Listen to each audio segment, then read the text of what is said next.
Hi guys, good morning and happy Payday Tuesday. I just had LASIK 10 days ago and I would like to share with you my experience overall. So first, before kayo mag-decide magpa-LASIK, tingnan niyo muna kung kaya ng puso niyo kasi ako parang 3 years ko talaga ata ito pinag-isipan ng malupit. But anyway, pili lang kayo between the many LASIK centers that we have in our country. And basta magbasa kayo ng reviews, it helps na nagbabasa kayo ng review. And then, prior to your check-up, yung initial check-up, I suggest na huwag na kayo munang gumamit ng contact lens.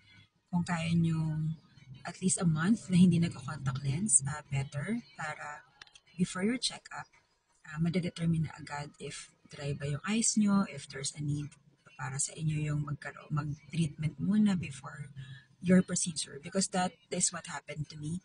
Although almost 2 weeks akong hindi nag-contact lens and yet dry pa rin yung eyes ko. So meron din akong pinapatak sa akin si doctor before my procedure per se.